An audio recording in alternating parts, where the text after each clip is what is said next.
All right, so I should probably turn off the music before I get a copyright strike on that. All right, so just to recap, this is obviously part 2 of exercise 4. There's not usually a part 2, but I guess I took a little too long showing you guys some extra stuff. I do want to go over a little bit more extra things, especially when it comes to stairs, because, well, there's just a lot of different ways to make stairs, and there's a lot of different stair types. I mean, for the most part, if you guys can recall, we basically just talked about our basic 6-inch rise and 12-inch tread stair. We eventually got into the toe kick stair. And I'd like to show you also like the 1970s floating stair, which I saw Jazz was already intuitively picked up on. However, I also want to complete the assignment and make sure that we're all on the same page. That way, you actually know what to do, especially for grasshopper and a plan oblique drawing in Rhino, because it used to be a lot harder. You used to have to like calculate stuff, you had to skew it, and to be fair, Professor Kernodle also still does it kind of the old way, which is, good on him. But there is some easier ways these days. So, like I said, there's 15 different ways to do the same thing in these programs. So again, finding your best way or what works for you is honestly half the battle. So just to recap, we basically made the stairs. I think we ended on the rails itself. So I did want to continue and show you how to make some bollards, or balusters as sometimes they're referred to as. Those are basically the little vertical elements that essentially hold up all the rails. Now, for this project, we're not actually going to build the rails. To be fair, at this scale, it'd be hilarious, right? And it just wouldn't work. You'd have these parts that were so small that the laser cutter would just fry up the piece anyway. However, if I was modeling it and creating renders or perspectives for my studio, then I absolutely would want to know how to make some of those rails, and of course, make my architecture a little bit more believable. But in our case, let's go back to our shaded view. And as you can imagine, the bollards are actually fairly easy. I don't even think I did one of them. Okay, yeah, I didn't even do one last time. So essentially we need to make that vertical part, and we need to basically end this piece. Now for the most part, especially if you're in D1 or D2, you're more than welcome to just give us, this very basic line drawing, right, if you will. And again, make sure that you're holding shift or changing that view if you want to maintain a certain angle. But in my case, fake it till I make it, that's looking pretty good. And I can essentially pipe it. So pipe, we'll go with, let's see, it's asking for radius, yes. We'll go with, 1 inch and 1 inch. Enter, and voila. We have our ballards. Like I said, we're not actually going to put these together. But theoretically you could, right? I mean, you could extend that a little bit and move that upwards. Another thing that I was quick to learn, actually, this past day, I learned how to basically push and pull on command. So I do want to show you some of the tricks I kind of leave for later, right? As things start to get a little bit more advanced, there's actually even cheat codes, if you will, almost like pressing certain piano keys and getting kind of secret chords. This is actually a thing for musicians, right? Instead of playing all the same chords, there's many different ways to play A sharp. There's many different ways to play C flat and those kinds of things. And the same thing could be applied really to this technology. But work smarter, not harder. So I'm going to take my my piece right here, and I notice that it needs to be a little bit longer. I don't want to make an entirely new piece. So on the Mac, you're going to hold Shift and Option, or sorry, Shift and Command, and it's actually going to bring up all the subcomponents. The reason I say that is if you hit that and then of course move it, you don't have to do move face or extend at all, right? In fact, if you just hold Shift and Command on the Mac, now on Windows it's Shift and Control, the control button, right? So that is of course the only difference between those.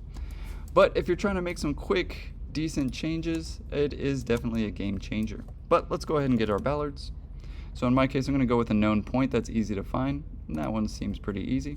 I'm going to skip every 2 stairs. And basically get our vertical elements. And as you can see, it doesn't always work. Good thing I can use my new tool. Again, holding Shift and Command on the Mac, And we can actually use gumball to, of course, set that in. To be fair, I could also just trim it too, but I mean, hey, it's about playing that piano. But already right there, looking pretty good. It's a little off. My OCD's driving me nuts right now, but you could also change that as well. Keep in mind, you can also change the view to say like ghosted and get some of those points that maybe necessarily you can't see in a shaded view. So I'll leave that up to you. But as you can imagine, we need to do the rest of the piece. So I'm going to take that one again. Work smarter, not harder. I'm going to take that one. I'm going to go with a known point right in there that I can barely see. Boop. And continue. Obviously, I probably want to cover that up, but again, not a big deal since we're not technically going to make that by hand. And again, I'm just kind of faking it till I make it. You know, I'm not trying to be super orderly yet. After all, in studio, I can't tell you how many times that we do something and it's not the final thing, right? It's usually the final idea in some way, but not usually the final product. To be fair, most architecture projects can take up to years, to say the very least. So for the most part, especially in this class, we definitely do the schematic design of these things. The basics.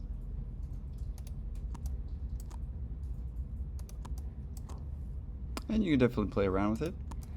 Obviously, for the sake of time, I'm not going to sit here and do all of them. That's something, of course, for you to perform.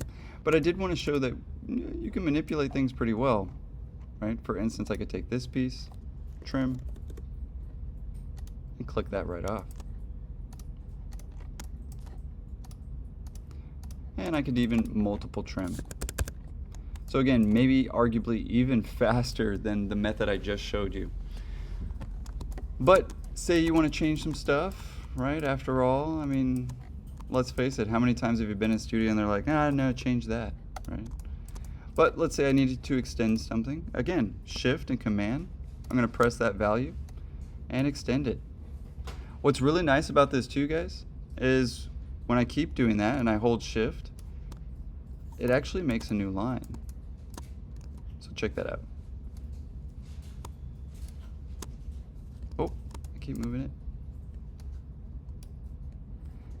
Right? It actually makes a new line. So just in case you're ever modeling or you want something familiar to SketchUp or Blender, right? This is actually kind of its way of doing that. So again, Shift Command. I'm going to hold Command, in my case on the Mac. And I could do this all day, especially if I was just trying to do maybe like a massing model of some kind. I mean, how many of you guys do massing models? Right? But very easily I can start to sculpt something. But again, just kind of want to show that off. So next, I would like to also show a couple of stairs that I forgot to show you last time, such as the floating stair, known as the 1970 stair. But essentially we'll take that exact same piece. So, I mean, I've already got that piece that I made last time. I'll take that one and kind of make it off into the side. That way we don't get too confused. But essentially I'm going to make the stringer. And normally on a stair there's two stringers on both sides of a stair. But there's also known as a monostringer, right? The one that kind of runs through the middle and things like that. So in my case I'm going to extrude and go with something like, I don't know, instead of like a full stair length, I'm going to go with actually the stringer. And if you've ever been to Home Depot, they kind of sell these pieces, right? If you ever build stairs or a deck with your mom or dad, they kind of have these pre-cut stair pieces, which is kind of oddly enough, that's kind of what we're making here. And that's technically a stringer. So in our case, I'm going to go with 6 inches, nice and thick, obviously to support the weight of those stairs. Next, I do want to make a rectangle. And very often I'll actually set my point first. That way I kind of know where to go. And honestly know where I am.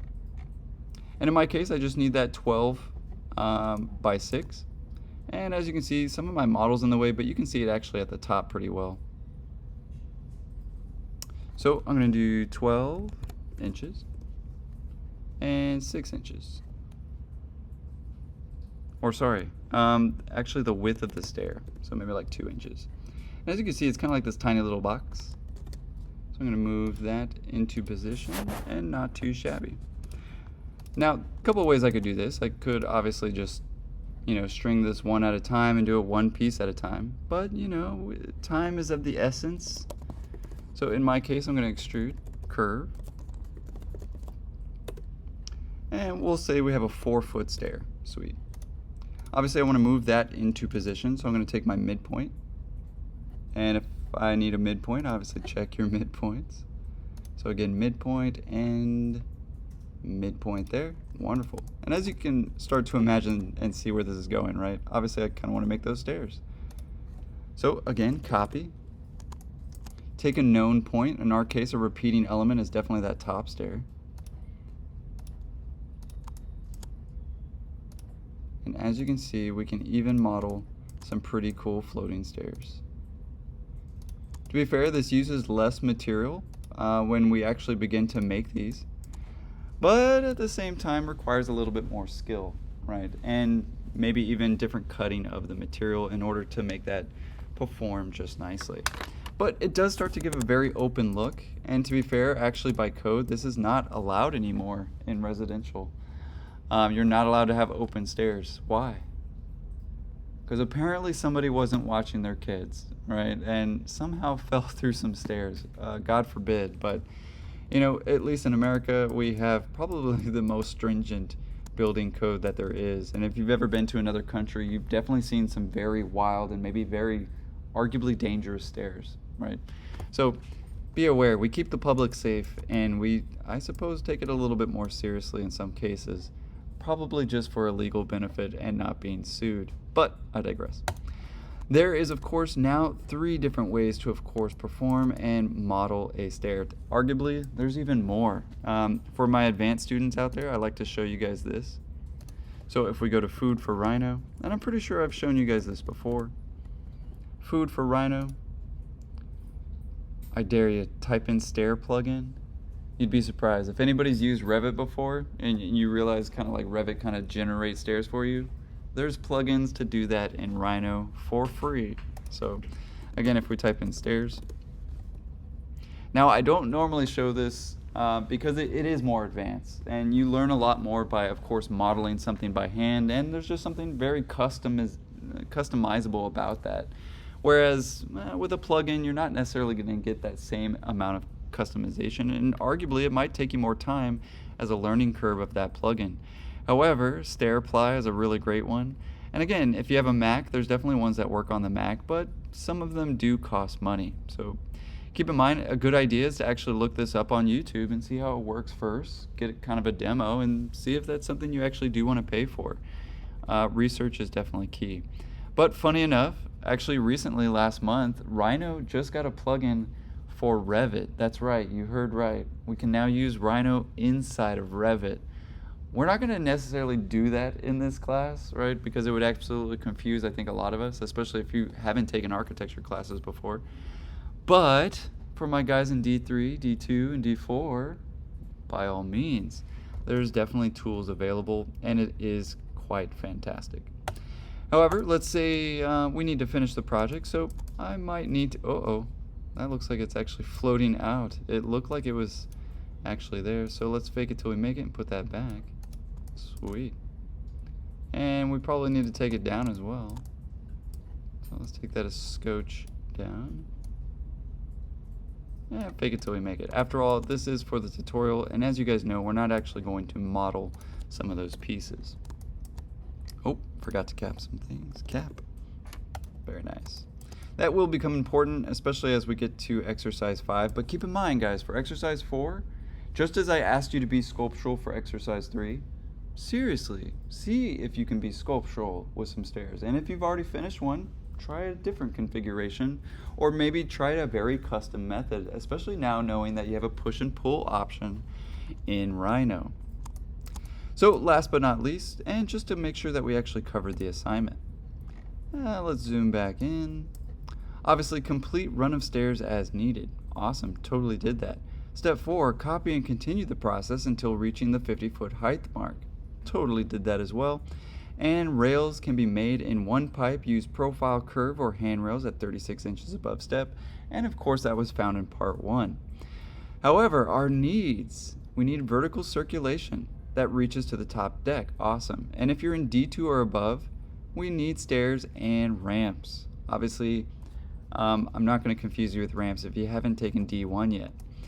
Must have at least one floor plane before the observation deck. Let's make sure we got that. And we totally do. An observation deck before the observation deck is, of course, what that means. But you may actually see in the final drawing requirements, it's asking for a plan oblique drawing. Now, if you've never taken Graphics 1 or Graphics 2, you might not even know what that is. It's a particular view that's very interesting because, well, it doesn't actually skew the perspective. When you measure this view, it is what it is. Now, of course, if that's all confusing to you, just wait. You'll be well prepared for Graphics 1 and Graphics 2. However, for some of us who have taken those courses, we definitely know what a plan oblique drawing and how awesome it is to be able to both scale it in the X, Y, and Z, all of course at the same scale. Now, to be fair, what you know about a perspective is that it's not scalable. We have vanishing points, and obviously if I go like this to my drawing, it's not actually that big, it's just farther away from me. Now, in an orthographic view, such as a plan oblique drawing, that is not the case. There is no vanishing point, and we're not receding that optical view. Again, it starts to get very scientific about the optics, and anyway. However, definitely good information to know. In our case, we do need 11 by 17. In a portrait view, by the way, I forgot to put that. And, you know, just to remind you, it is a 45-45 drawing, which means we end up getting basically a 90-degree angle and essentially that exact plan view. So, of course, you'll see what I mean. Also, it must have shade and shadow. By the way, you just learned how to render something with shade and shadow. So, of course, taking that and putting the image behind it is key. It was optional a little bit, I think, in exercise 2. We performed it in exercise 3, and definitely we're going to continue to do that in exercise 4. So let's do it. And actually, there's an easy way. To be fair, there's all kinds of ways. But the first thing that we want to do is make a copy, because we could mess up. And we definitely don't want to do all of that again. The next thing I want to do is go to the Google Drive. So in my case, let's go to the Google Drive and download that pre-Grasshopper file that I made for you guys. So in my case, we'll go to our Google Drive, we'll go to Grasshopper, and we'll download at least what is called actually the military projection. And this isn't actually the one that I made. This one's even simpler because mine used a little bit more math. But in our case, I've already downloaded it. So I'm going to type in Grasshopper as my command. It's going to load Grasshopper for us, which is basically an algorithm machine that is directly connected to Rhino. It's a game changer, but it essentially takes all the exact same commands and starts to script them in a unique way. And as you can see, there's all kinds of things. I can't tell you how many times I'm like, how do I make this in Grasshopper on ChatGPT or a large language model? Boom, every single formula, every single calculation. So to be completely honest, if you're not that good at math, there's a way out, right? So anyway, it does scare some students off how complex this does look, but I can assure you once you start to get used to it, it is quite the game changer. In my case, I probably already have it loaded, military projection, and this is more or less kind of what you'll get. Now this one actually comes from a friend of mine in Virginia Tech.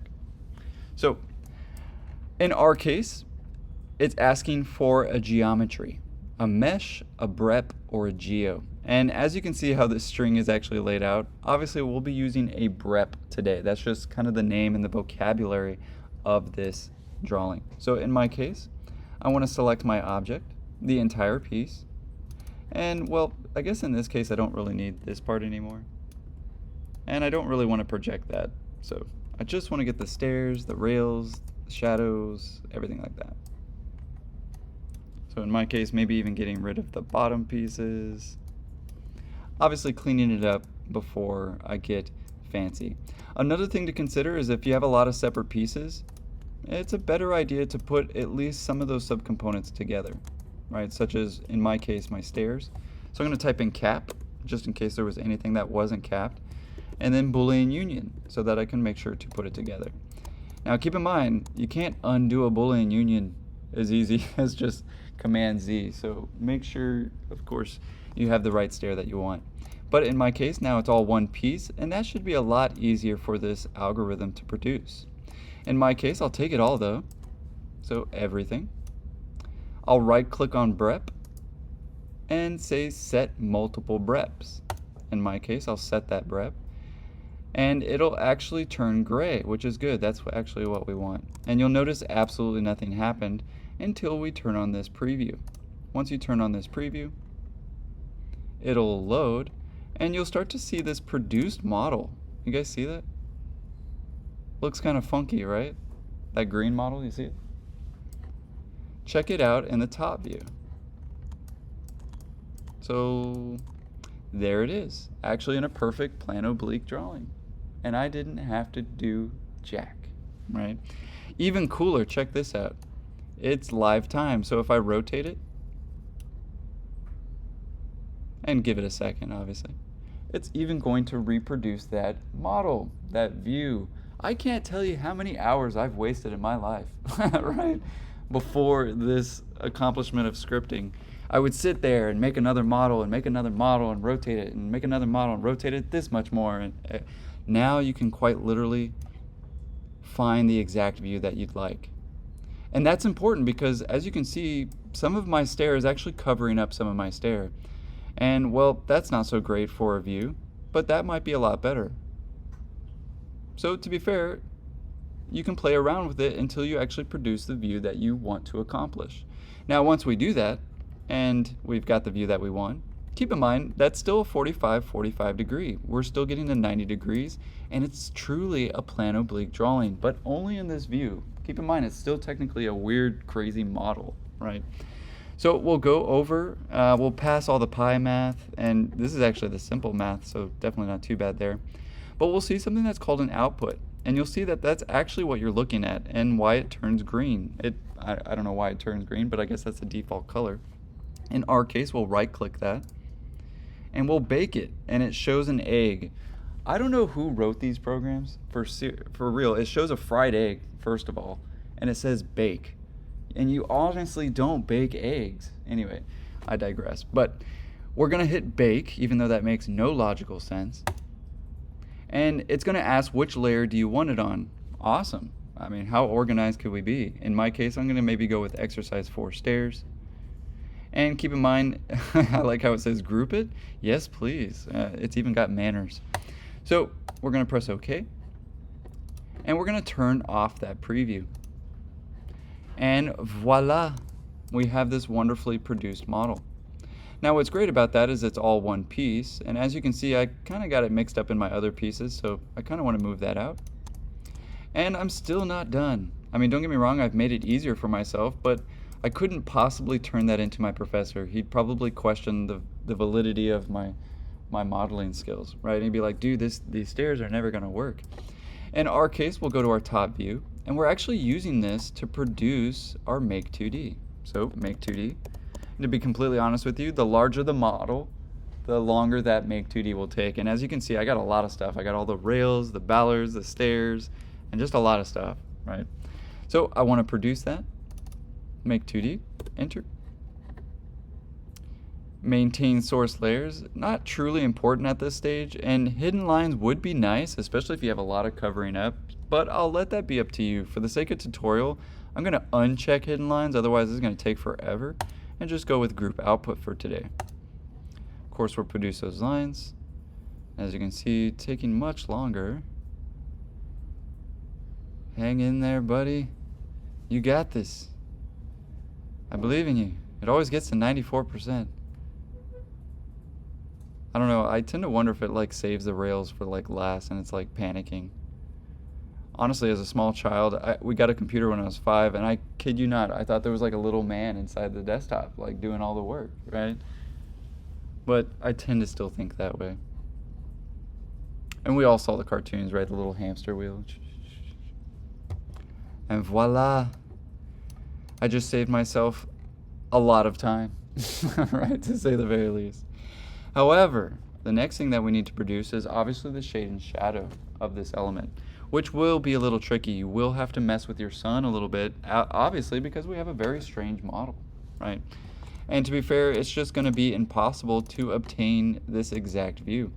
So I may want to hide some things, in my case the rest of the model, or the previous pieces, and turn on my shade and shadow to produce that view. So in my case, I'm going to go with a rendered view, and as you can see, I start to get some of my shade and shadow.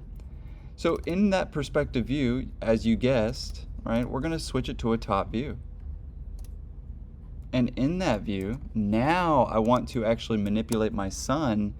And keep in mind, it is kind of a fake sun now because of, again, that skewed model. But again, what's kind of nice, guys, I can still change those things. But as you can see, it's quite more dramatic because of that shift. So again, mess with my sun settings until I dial in exactly what I want. Awesome. That actually reveals quite how high that is. We start to see the direction of the sun. I don't know, it's starting to look pretty believable. But we can get fancy with the spices, right? I don't know why my angle is so harsh. And again, it's probably because of the skewed model. I mean, don't go too crazy, right? I mean, it looks like I'm giving my professor the middle finger there. But we don't want to actually hide what we did in the architecture. We want to reveal it. We want to communicate it better. So if you notice it's too white, right? I mean, obviously change the angle of the sun. But for today, that's looking pretty good. So I'll hit apply.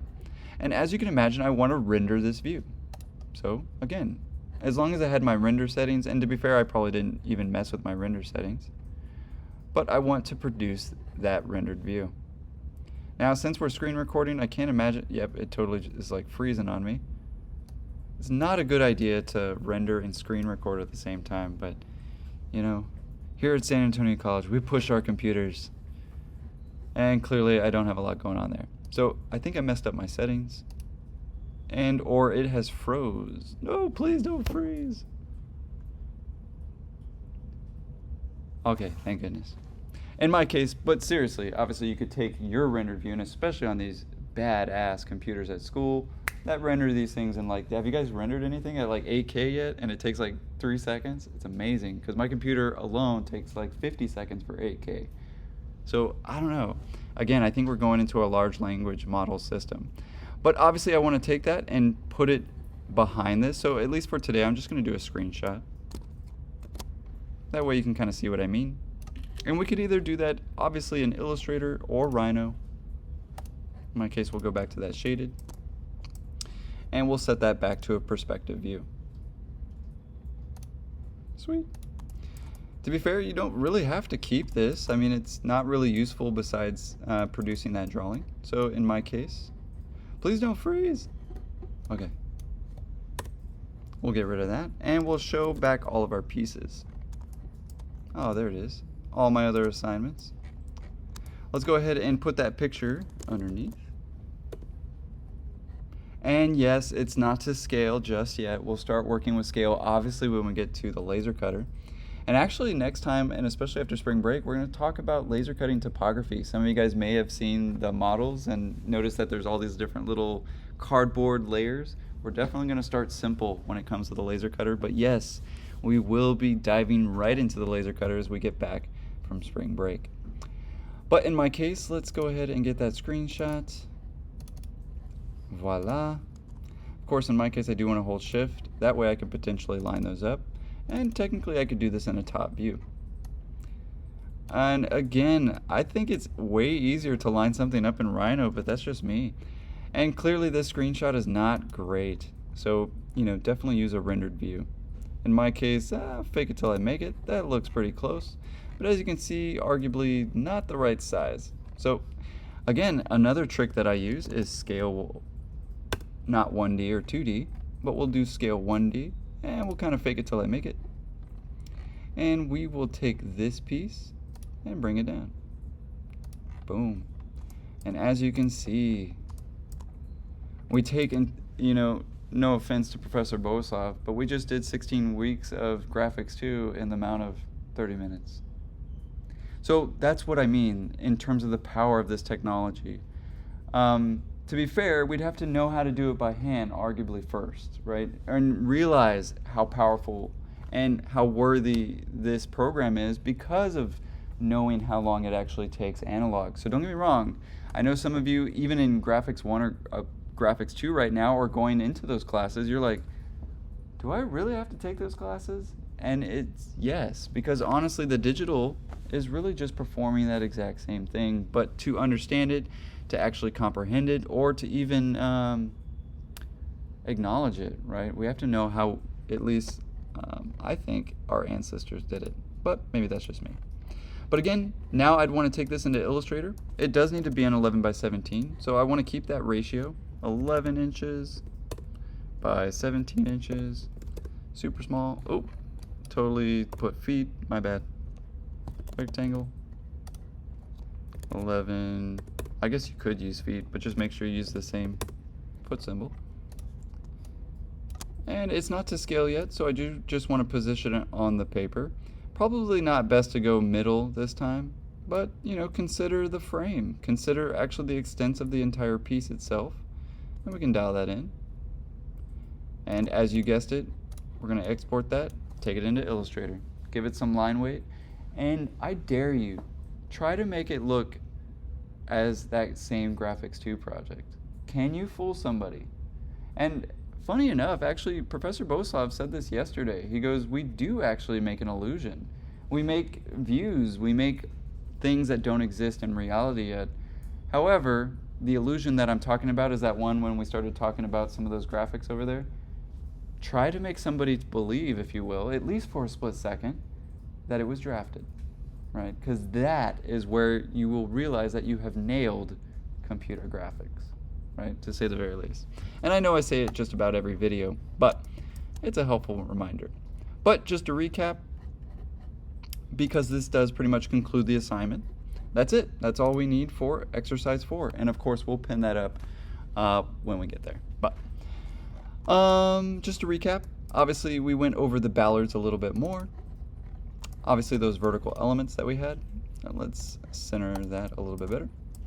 We went over the vertical elements, so do make sure you go all the way to the top, complete it, right? Copy is king, to say the very least. Oh, I forgot I made that base. Don't need it. We went over also different stair types, so you're more than welcome. I would say kind of stick to one though, like continue. Don't have 5 different stair types in one piece. I don't want that kind of creativity because anybody could do that. When I mean creativity, I mean bending the rules but still abiding to the rules. That is genius, and definitely encouraged in architecture, because anybody could do whatever they want. And in fact, it's caused a problem in society because nobody agrees, or at least they've all been told they don't agree with each other, so they believe that they don't. But in a true sense of the matter, you'd be surprised, the ones that break the rules, but you can't break certain rules in reality, such as relative density. Things will fall when they're too heavy. City councils will say no to certain designs. So how do you, bless you, how do you get what you want in terms of creativity and design, but yet still following the rules, right? It's an age-old question, don't get me wrong. It's kind of hypothetical. I don't know if it has an answer quite yet. I don't know. I look to Renzo Piano and Frank Gehry and Richard Meyer and all these star architects, if you will, that really did start to break the rules, yet at least were cunningly enough to get it passed in a city council, right? And it, again, depends where you build, as I was mentioning. But lastly, we went over Grasshopper and that script information that could be found in Google Drive, and of course produced our final drawing at a plan oblique 45-45.